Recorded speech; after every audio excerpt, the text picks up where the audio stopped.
sure she would escape. Everything was ready tonight.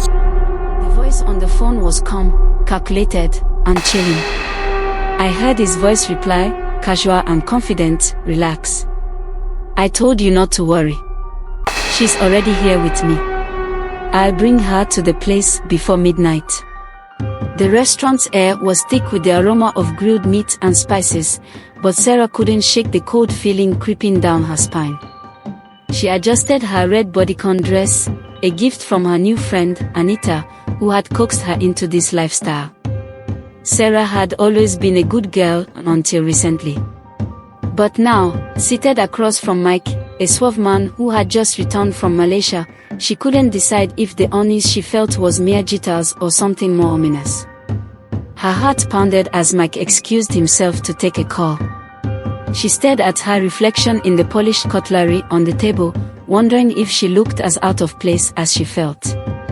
The decision to meet Mike wasn't hers alone. Her new friends had practically pushed her into this. "He's rich," Anita had said. "You need to catch a big fish this Christmas." I see you're enjoying the story.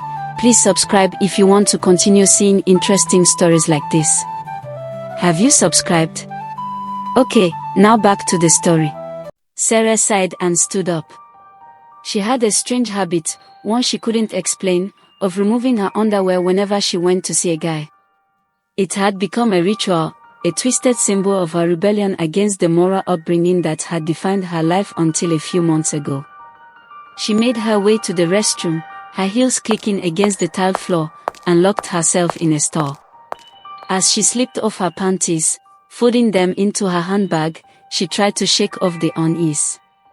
"You're overthinking," she whispered to herself. When she returned to the table, Mike was gone. Her stomach churned. She glanced around, spotting him just outside the glass doors of the restaurant. He was on the phone, his back turned to her. Instinctively, Sarah approached, her heels now silent against the carpeted floor. "Yes," Mike was saying, his voice low and serious. "She's perfect. Young, naive, and desperate. We'll pick her up after dinner, and I'll bring her to the house tonight. I need to complete the ritual before Christmas Day." Sarah froze. Her blood turned cold as the word sank in. Ritual. She peeked through the glass door, watching as he nodded to the person on the other end of the line. "I don't care how much you need. Just be ready. Her sacrifice will renew my status, and I can't risk anything going wrong." Sarah's mind raced. Sacrifice. Renew status. Was he talking about her? Her pulse thundered in her ears as she pieced it together. Mike wasn't just some rich guy looking for company, he was planning to kidnap her and use her for a ritual. She stepped back, her breathing shallow. She needed to leave. Now. Clutching her handbag tightly, she turned and darted toward the restaurant's back door. The staff barely noticed her as she slipped out into the dimly lit alleyway. 2 months earlier. Sarah wasn't always this reckless. Just a few months ago, she was the pride of her family. A final-year university student, bright and ambitious, her dream was to graduate with honors and land a job that would make her late father proud.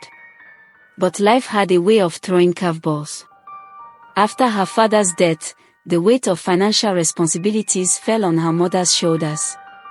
Sarah's scholarship covered tuition, but there was barely enough for food and other necessities. She had always been content with her modest life, but everything changed when Anita and her friends entered her world.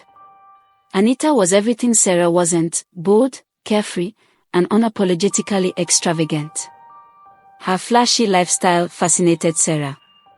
The expensive wigs, designer bags, and constant flow of cash seemed like an impossible dream, yet Anita made it look so easy. "It's simple, babe," Anita had said one evening, twirling her wine glass. "You just need to know how to play the game. Men are willing to pay for what they want. Why suffer when you can live like a queen?" Sarah hesitated at first. The idea of being with men for money clashed with everything she believed in. But the pressure mounted. Her mother's tears, her siblings' needs, and the whispers of inadequacy all gnawed at her resolve. Eventually, she caved. It started small, a few late-night hangouts, dinner dates with older men Anita introduced her to. The money came easily, and Sarah began to see a side of life she had never known. But with the money came a loss of innocence, a disconnection from the values she once held dear. Back to the present. Sarah ran through the alley, her heels digging into the gravel as she tried to put as much distance as possible between herself and the restaurant. She didn't stop until she reached a main road, panting and trembling. She hailed a cab and gave the driver the address of her tiny apartment. As the car sped away, she pulled out her phone and deleted Mike's number. She blocked him on every platform, ensuring there was no way he could contact her again. When she got home, she locked the door and sank to the floor, tears streaming down her face. She couldn't believe how close she had come to losing her life. The realization hit her like a ton of bricks. This lifestyle, these choices, could have cost her everything. The next day, Sarah called Anita and the others. She recounted everything, from Mike's sinister plan to her narrow escape. But instead of concern, she was met with mockery. "You're just paranoid," Anita said, laughing. "You've been watching too many movies." But Sarah knew what she had heard. She couldn't ignore the truth any longer. That night, she cut ties with her so-called friends. She deleted their numbers, left their group chats, and resolved to turn her life around. Sarah didn't stop at walking away from her old life. She wanted to do more, to help other girls avoid the mistakes she had made. She started a YouTube channel called Living Right with Sarah. Her first video was raw and emotional. She shared her story in detail, holding nothing back. She talked about the peer pressure, the allure of quick money, and the terrifying moment she overheard Mike's plan. "I could have died that night," she said, her voice breaking. "I made bad choices, but I'm grateful for the second chance I've been given. And I want to help other young women make better decisions." The response was overwhelming. Messages poured in from young girls who resonated with her story. Some were trapped in similar lifestyles and didn't know how to escape. Others thanked her for her bravery and vowed to stay on the right path. Sarah's decision to leave her old life behind was not as simple as it seemed. The first few weeks after her escape were some of the hardest she had ever faced. She had cut ties with Anita and her circle, but their absence left a void she didn't know how to fill. Her newfound independence also came with challenges. The money she had saved from her previous life dwindled quickly. Sarah had grown accustomed to the finer things, but now, she had to budget strictly to afford basic necessities. The guilt of her past decisions haunted her. Night after night, she replayed the events with Mike in her mind. What if she hadn't overheard his conversation? What if she hadn't escaped in time? Determined not to let fear consume her, Sarah sought solace in her faith and family. For the first time in months, she called her mother. Hearing her mother's voice brought tears to her eyes. "Sarah, is everything okay?" her mother asked, concern lacing her tone. "I'm fine, Mama," Sarah replied, her voice trembling. "I just wanted to hear your voice." Her mother, sensing something deeper, encouraged her to come home for the holidays. Though Sarah hesitated at first, she eventually agreed. Returning home felt like the first step toward rebuilding her life. The journey back to her hometown was bittersweet. The bus ride was long, and as the familiar sights of her village came into view, Sarah was overwhelmed with emotion. She had left this place full of dreams and ambitions, only to return burdened by mistakes. Her siblings greeted her with excitement, running to hug her as soon as she stepped off the bus. Her mother, standing a few steps behind, looked at Sarah with tears in her eyes. "You've grown so much," her mother said, pulling her into a tight embrace. That evening, as the family gathered for dinner, Sarah felt a warmth she hadn't experienced in months. For the first time in a long while, she felt safe. During her stay, Sarah confided in her mother about everything, her struggles in school, the pressures she had faced, and her near-death experience. Her mother listened patiently, holding Sarah's hand as she spoke. "I'm just glad you're safe," her mother said when Sarah finished. "Life may knock you down, but it's never too late to stand up again. You've learned a hard lesson, but you're still here. That's what matters." While in her village, Sarah began reflecting on her future. She couldn't go back to her old life, but she also didn't want to remain stagnant. Her YouTube channel had shown her the power of storytelling and how sharing her experience could inspire others. One evening, as she sat under the stars, Sarah began jotting down ideas for her channel. She wanted to expand beyond just sharing her story. She envisioned a platform where young women could learn about self-esteem, financial independence, and the dangers of peer pressure. Her first step was to connect with other survivors, women who had faced similar challenges and come out stronger. She reached out to local women's groups and organizations, offering to share her story at events. Her honesty and vulnerability resonated with audiences, and soon, she was invited to speak at schools and community centers. Despite her progress, Sarah knew she couldn't fully move on without confronting the pain and anger she felt toward Anita and the others. She decided to reach out to Anita, not to rekindle their friendship, but to find closure. When Anita answered her call, she sounded surprised.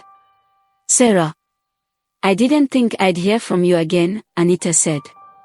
"I just needed to talk," Sarah replied. "Not to blame you, but to understand."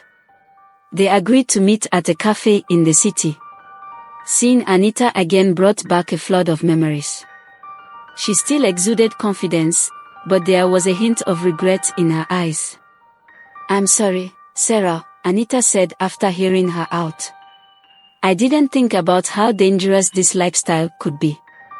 I thought I was helping you by introducing you to a better life, but I see now that I was wrong."